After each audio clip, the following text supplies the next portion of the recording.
All right, so thanks a lot to the organizers for the chance to be here. It's 2 days in, but it's already been a really interesting workshop. I'm going to tell you about what's been a really fun collaboration with Nishant Agarwal and Archana Kamal, who's actually a quantum optics person. We missed our goal slightly to get the paper out by this week, but it should be there hopefully next week. Okay, so here's what we think we have. We think we have a universe of which we see some finite part. And as far as we know, there's all kinds of other stuff out there that we don't see. And most people's favorite origin story for that is to put an inflationary era there, which nicely generates for us all of the structure and a whole bunch of stuff that we don't see as well. But since we don't see that, we never did, we never will, it's interesting to ask, what happens if we try to make a model of the dynamics of just the stuff that's observable, nothing else?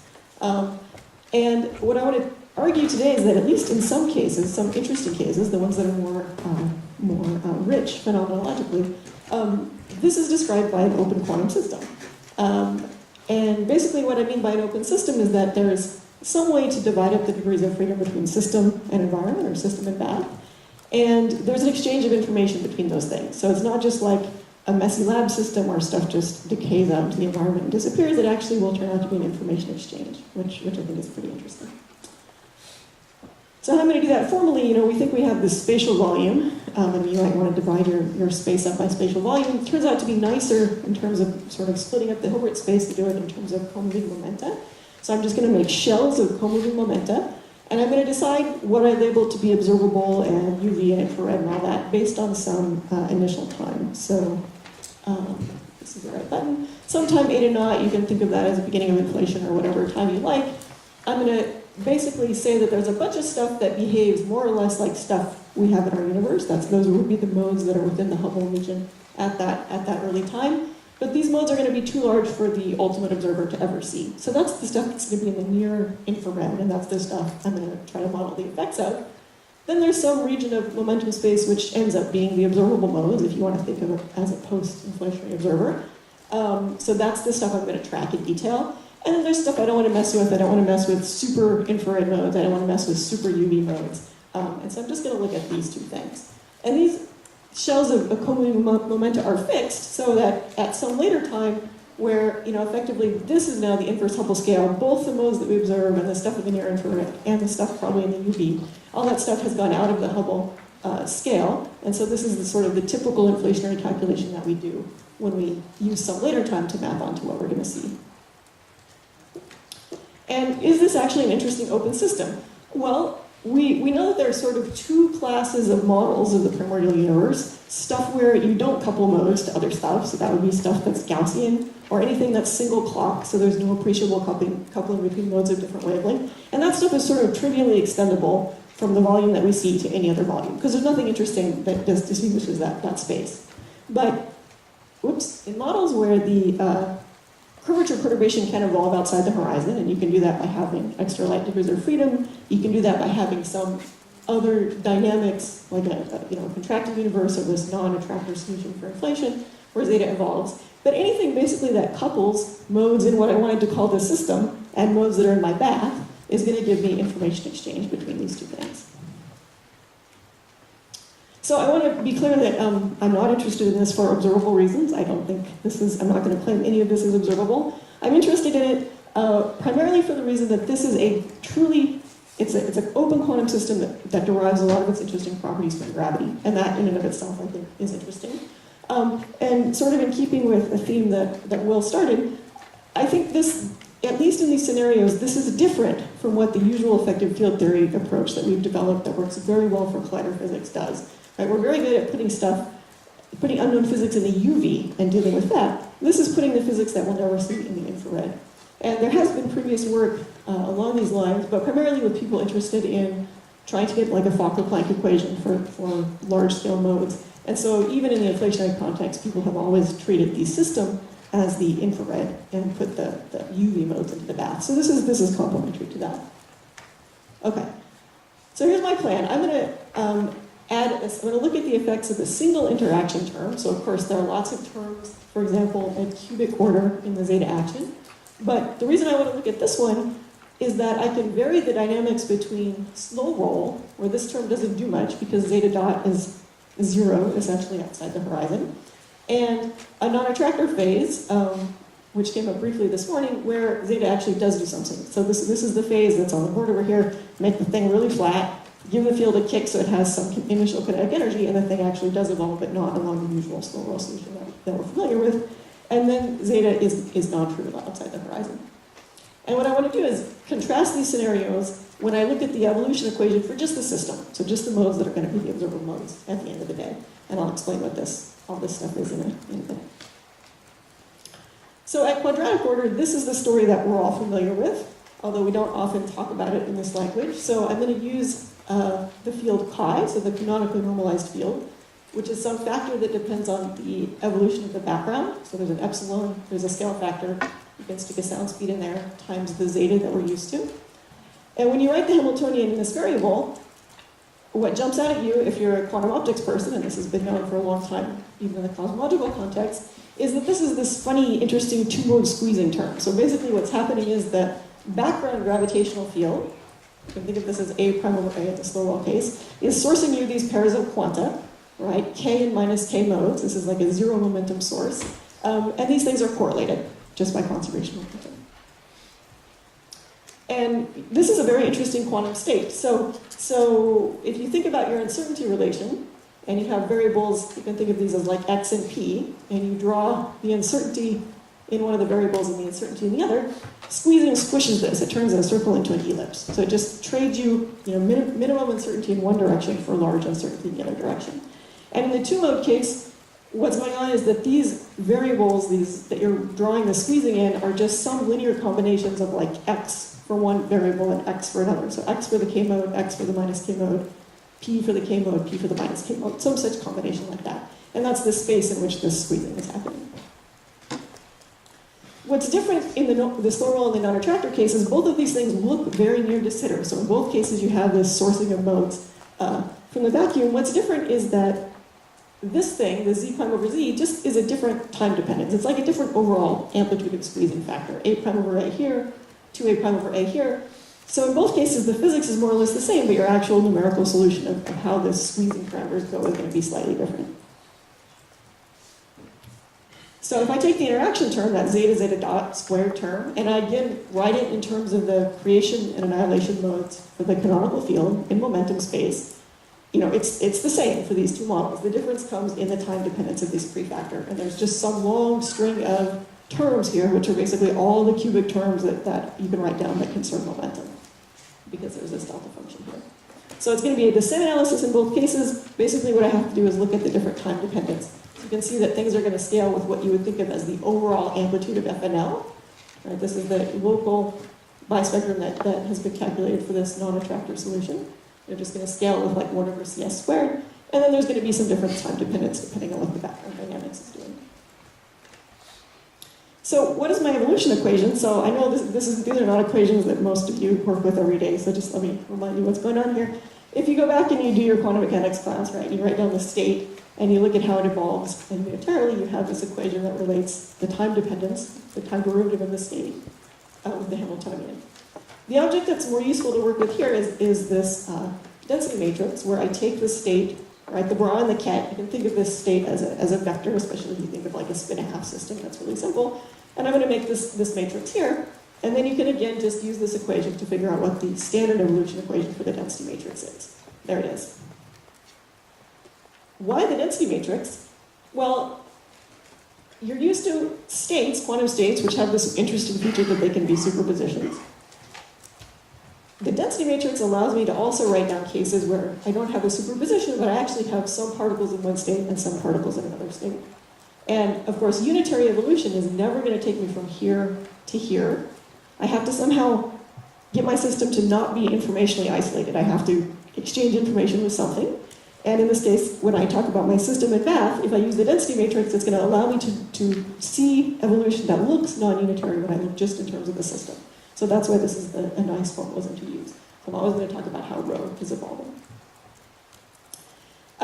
And even at quadratic order, this is kind of fun because it's a time-dependent squeezing Hamiltonian even at quadratic order. So you can do your usual stuff of exponentiating the Hamiltonian. This is how the vacuum state, written in terms of how many modes of k have I excited and how many modes of minus k have I excited. And gravity always gives me a situation where it's the same number of k modes as it is minus k modes, because I'm always creating these pairs. And there's some coefficients here, and the time dependence lives in this phase and this squeezing parameter. And I'm just going to denote this state as squeezed, depending on k and eta in what comes. But the time dependence is hidden in there. I'm not going to display it explicitly for you, but you'll see it at the end of the day. So if I want to ask what happens only to the observable modes, well, I set up a situation where I can have all the k modes that live in this infrared stuff that I'm going to say that I don't observe and I never will, and the modes that live, say, within our horizon now, these observable modes. And I just make the giant density matrix for all these modes. So each of these is like a giant product over all the k's, all the momenta that live in this band and all the momenta that live in this band. And to figure out what is the dynamics of just the stuff that we see, you just trace out, basically you sum over all the possible states that the near-infrared stuff could be in, and you're left with a reduced matrix, which is just the stuff that's in the observable modes. So I apologize for the long, nasty equations, but the physics is just, you just want to get rid of this stuff I don't see, you're left with the stuff I do see. And of course we know formally the solution for all this, and here I'm making a little bit of I'm using perturbation theory to just take all the quadratic stuff that I know how to solve and put it here. And then I'm going to expand this thing in these time-ordered series by expanding this exponential in terms of my interaction. And you get a big, messy set of equations, and all the interesting stuff happens at second order. So I'm just going to show you little pieces of the result that happens. Basically, if you do this perturbative expansion, you find pieces that look like exactly what you would observe, h with rho, and a bunch of stuff, where stuff is just some other effective Hamiltonian. And all this stuff is just organized so that you've got nice Hermitian operators everywhere. But the key point is that what your interactions do are they give you these new terms in the Hamiltonian that can be captured in the effective Hamiltonian and in these very things that are not even close to Hamiltonian type terms. They can all be captured in a couple of operators that are Lindblad type operators, L's. And you can find derivations of this very general result in this. There's a nice book about different quantum systems here. But point is, all the physics is going to be captured here. People have done this type of expansion for field theory systems before, and it's interesting to do. You can look, for example, at this paper. Here, our results are comparable, but we get interesting structure coming from the fact that that we have this squeezing going on even at quadratic order. So I have two types of operators, one which explicitly has an integral over time dependence and of this interaction picture Hamiltonian. So the point is, these things tell me basically what is this back and forth between the system and the back, the system and the environment. And I'm just going to give you a few qualitative details of what happens when I do this. The interesting thing to do is you can think of this, of course, in momentum space in terms of your non-Gaussian triangles, if you like. This is a cubic interaction. In the cubic interaction, I can put two modes in the bath, one mode in the system, right? At least for modes that live near the system bath boundary. And that's what I'm doing here. So I have two modes that live in my near-infrared part of the space and one mode that's my observable space. And when I do that, what I get, of course, are of those triplet of operators that were in my interaction, I pick out only one of the operators that actually lives in the space that I see. So I get each of these L's is basically linear in creation or annihilation operators for my system. These are normal linear dissipation terms that people talk about frequently. So we get basically all possible combinations of these things that can appear when you get just one operator for your observable mode on each. And again, you have conservation momentum. You can look at this result and see that it has sort of the form that you might expect. C dagger, C. And what I've done is I've folded all of the complicated stuff into this mass dimension 1 term here. And I'm going to plot for you I'm going to make a dimensionless version of this dimension 1 thing and show you what's different between the non-attractor and this little case. So basically what's different, here I've made this dimensionless and I've rescaled it a little bit, it doesn't matter. The important thing is that the dashed curves are the slow roll, and this is eta. So at late times, these terms go to 0. Basically there's no effect on your system from being coupled in the slow roll sense to the environment. For the non-attractor, exactly the opposite happens. This stuff is super important as time goes on. So these are non-Hamiltonian, dissipative, in a sense. They're information exchanging things with your system for non-attractor. They're very important at late times. For slow mo, they're not. So as you might expect, when you don't couple modes strongly between a system and bath, you're free to write down your usual effective equation, your effective action that behaves just like you think it does. When you do couple significantly to those systems, you're not free to do that. You can do the same thing with squeeze triangles. This is more interesting because folded triangles only work for modes that are in a band near your system bath split. If you have squeezed couplings, everybody's got squeezed couplings, right? You just take two of your modes now are in your observable system. One is in the infrared, and you do exactly the same thing. Now you get terms that are quadratic, right? So I have the cubic operator on each side, and I get terms that are quadratic in my system modes. These are nonlinear dissipations. The interesting thing about these is that they can actually support quantum effects rather than just dissipating them away. So you have some non-trivial effects here. This S is again just those squeezing operators that I showed you before. R's and S daggers for each of those modes. So these are nonlinear terms. They're there for every mode in the system, unlike the linear dissipation terms. And again, I'm just showing you some of them, but you can imagine there are sort of all the combinations that are appropriately momentum conserving between C's and C daggers on each side of this expression. I guess I should have gone back. So, well, I'll just show it to you on the next slide in more detail. So this, again, I'm plotting a dimensionless version of that. The primary behavior that I want you to see is, again, that slow roll. These dissipation terms die out, as you expect, as time goes on. And their significance increases if you're in the non-attractive phase, where you significantly couple modes together. I'm plotting you here real and imaginary parts of all this. If you go back here, you can basically see, everything at the end of the day is arranged as Hermitian operators, everything's real. You can see that the real and imaginary parts get picked up by either stuff that's written as this affected Hamiltonian, although it has an I here, or pieces that live here inside the A. So you do pick up both the real and imaginary bits of that complicated function in your solution. It's not straightforward to pick out something like a decay time directly because there are all these real and imaginary parts that are combined together. Because the R and S operators also have imaginary phases. But anyway, that's how it goes. So you get essentially what you would expect. And let me also just point out that in the case of the non-attractor, in the case of the slow roll inflation, you get stuff that's only ratios of physical quantities. So it's basically numbers, right? It's only physical stuff at the end of the day, as you might expect. In the non-attractor case, you get stuff that scales strongly with A, again, as you would expect, because that's what lived in that epsilon, right? This A to the 6. So there's no easy way to compare these things, so I've just multiplied by dimension h to the 6 here, because there's a real dependence on time on scale factor in this case. If you went to a system that couples long and short modes, but which is not non-attractor, so something that's two-field, you'd probably remove a lot of this very strong time dependence, but you'd be left with the feature that when you have squeezed triangles, you get nonlinear dissipation that couples the modes, and it goes like the amplitude of non-Gaussian. Okay, that's all I'm saying. Okay, so what's really interesting here, I think, is that cosmology has suggested for us a quantum system in gravity, where gravity is crucial in at least 3 ways. First, it tells me what I should use as system and bath, and it tells me that unlike in collider physics, where it's clearly UV physics that I'm not probing, there's a largest scale that I don't see, and I should put infrared modes into the bath. And it's gravity that serves as the zero momentum pump that gives you these quantum fluctuations in the first place. Right? It gives you this special squeeze state on large scales. And I actually just used the nonlinearity inherent to gravity itself to do the calculation. So it really was the self-interaction term, right, from R that I used. It's enhanced, of course, by my scalar field dynamics that gives me this whole scenario, but it really is gravity the whole way. And you could do the same thing, of course, for the tensor modes. And these features are completely general, that folded triangles give you linear dissipation, squeezed triangles give you nonlinear dissipation, which can actually serve to enhance quantum effects.